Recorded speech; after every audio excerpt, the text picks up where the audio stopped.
Welcome to Marine Tech Talk, a podcast about how Teledyne Marine's innovative technologies are enabling scientific discoveries and commercial tasks in the world's oceans and waterways. On this episode, we meet Jeff Prisco, Senior Systems Engineer at Charles River Analytics.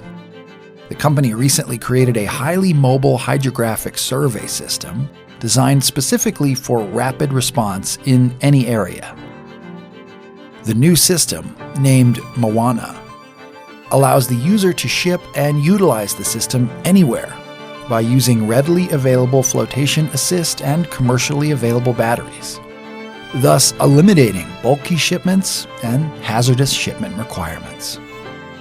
Now here is Jeff Prisco with the host of Marine Tech Talk, Melissa Rossi.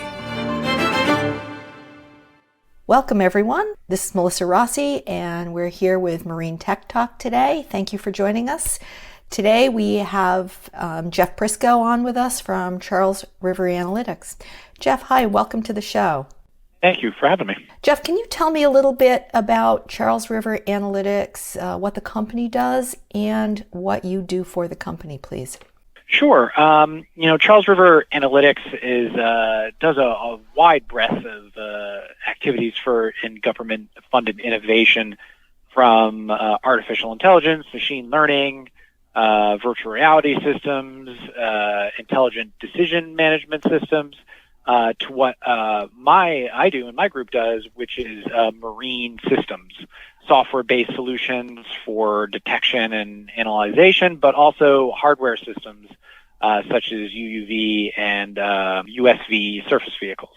So you have a new product. The product is called MOANA.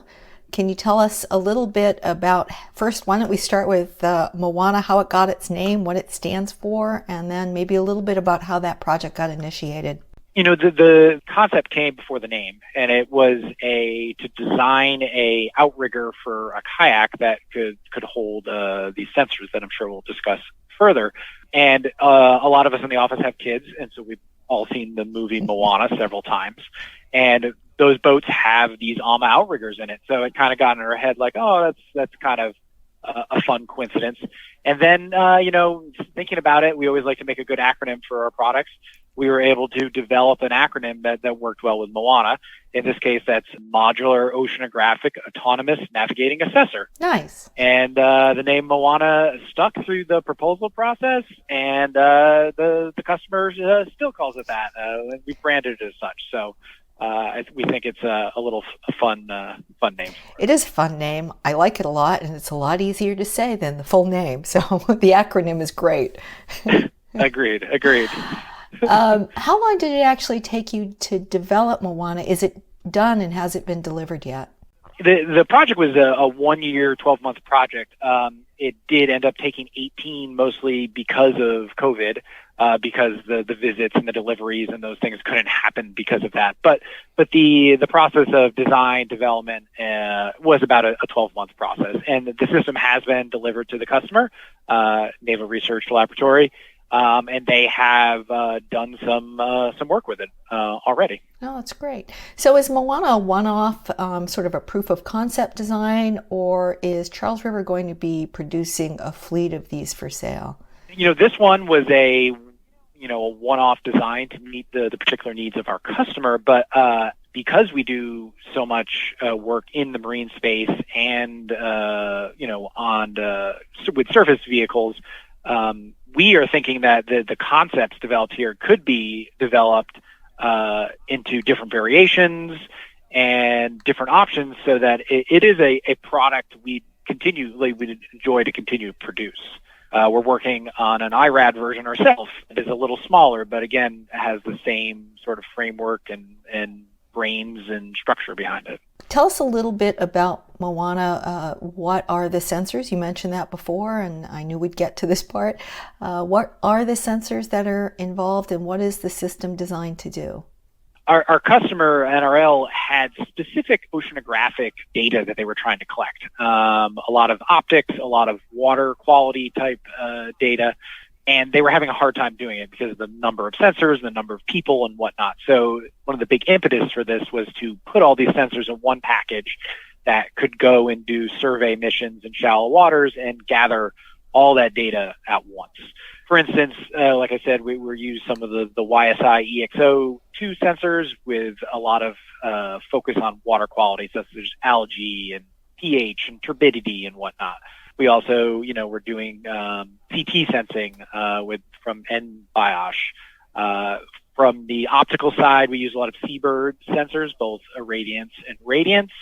And then we were also generally wanted to look at, oceanographic data. So we had side scan sonars from Deep Vision, in addition to Teledyne Pathfinder DVL with ATCP, so for altitude and current profiling.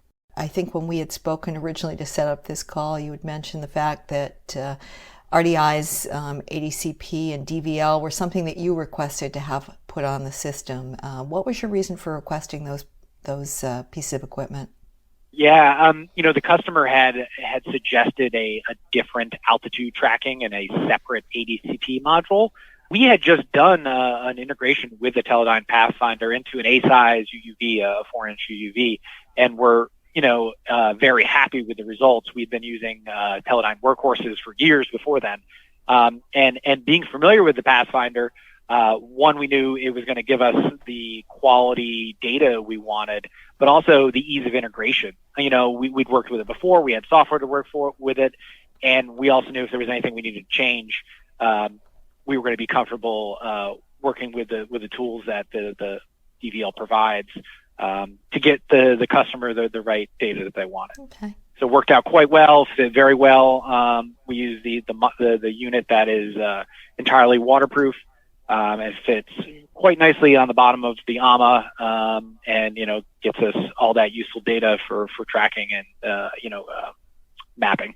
What were the primary challenges that MOANA was designed to resolve?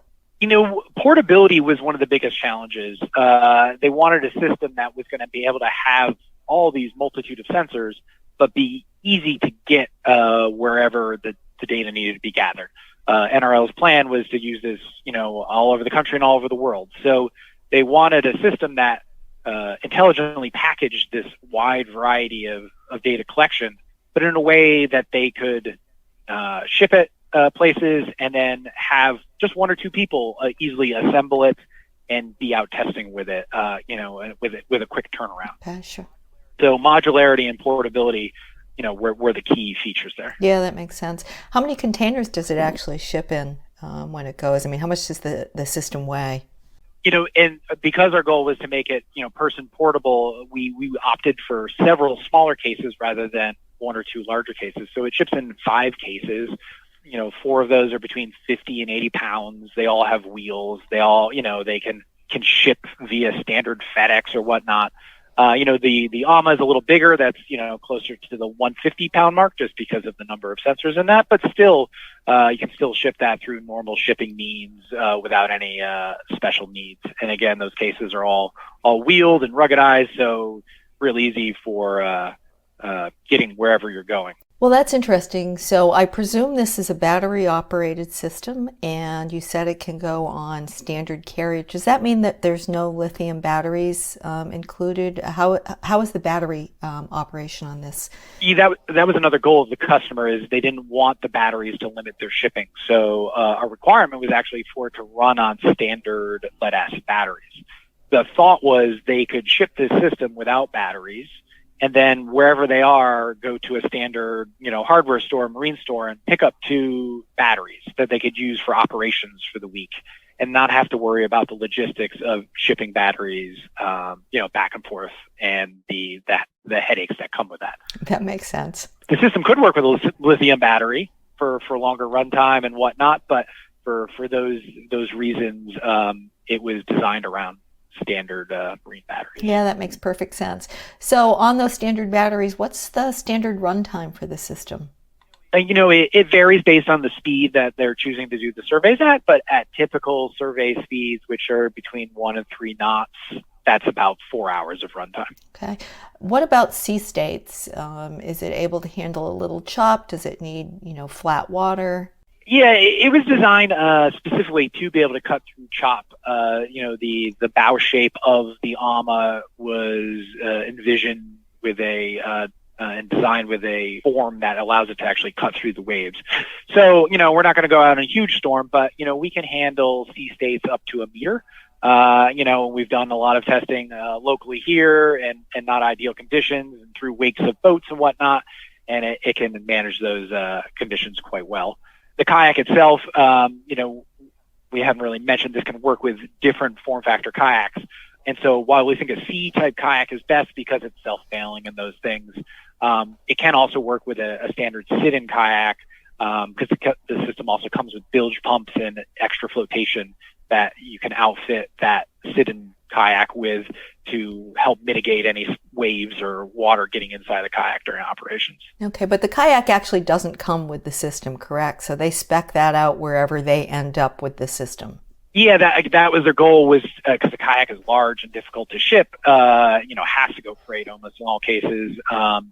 They wanted to be able to rent a kayak from, wherever they are.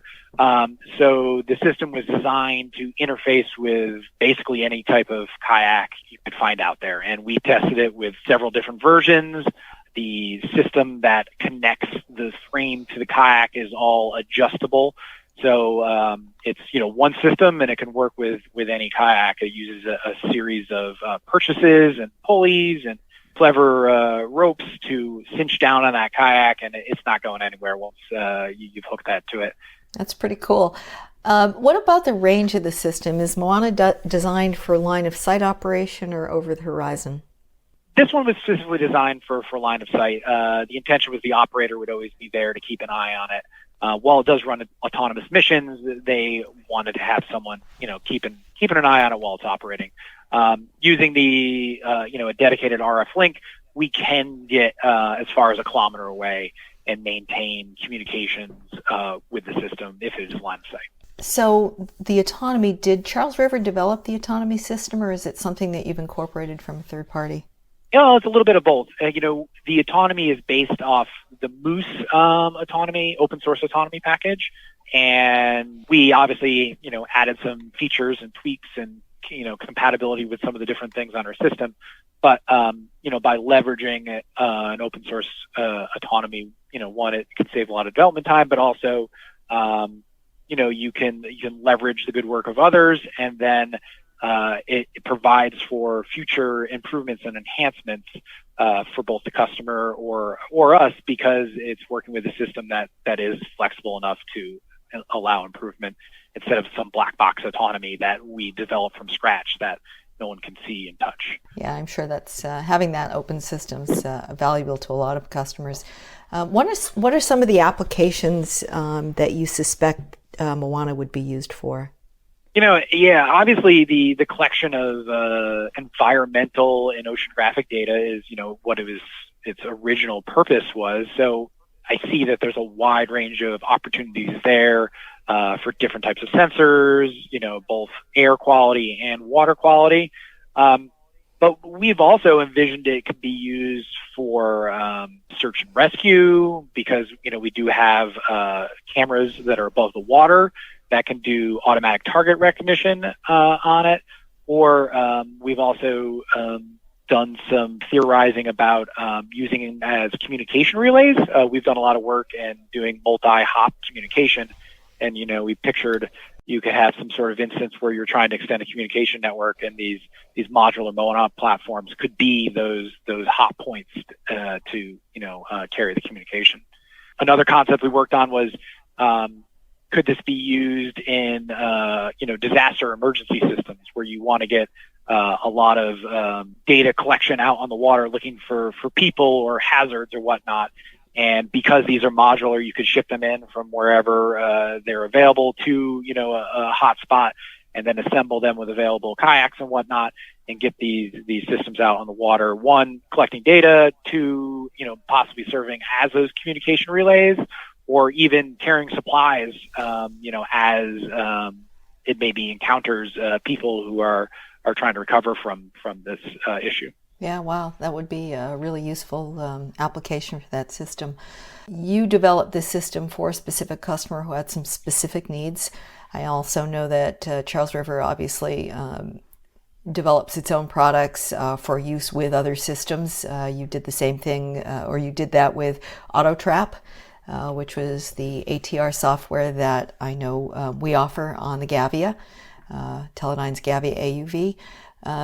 So curious, what would you say the advantages of partnership with Charles River bring to a customer if they're interested in seeking out CRA for a project? I think one of the greatest benefits from CRA is we have such a wide breadth of experience in so many different areas. We have people doing that vision processing and the analytics and the algorithms on something like sonar data or video data. But then we also have people like our team that are building the hardware, testing the hardware, out on the water and understand, the nuances of how to operate vehicles and the challenges with those. So, the combination of all of the skills we have in-house, not only for development, but also testing and, integration and improvements really make us a great partner for those sort of activities. I'm sure your customer feels the same way, who just received their system. So that's great. I want to thank you for joining me today on the show. This is really a very interesting concept for the system, and it sounds like it's going to have a lot of potential use in the future. Is there anything else you'd like to add about Charles River or MOANA? No, MOANA was a very exciting project for us because we had done things with sensing and unmanned vessels for many years, and this was a chance to put them all together in a really interesting package, to serve some specific needs. So we were excited to get the chance to do it, and glad it's fitting the needs of our customer. Fantastic. Well, thanks for joining me today. I appreciate it, and hopefully we'll talk soon. Thanks. It was great. Thanks for listening to the Marine Tech Talk podcast. For more information on Charles River Analytics, visit their website at www.cra.com. The company's website is also where you can find a contract announcement on MOANA. You can follow Charles River Analytics on LinkedIn and Facebook under the handle @Charles River Analytics, or follow them on Twitter @Charles River Inc. If you have any questions or comments about this show, you can email host Melissa Rossi at marinetechtalk@teledyne.com. If you like this podcast, please make sure to subscribe on Apple Podcasts or wherever you're listening to the show. That way, you'll never miss an episode. Thanks for listening, and we'll see you again next time.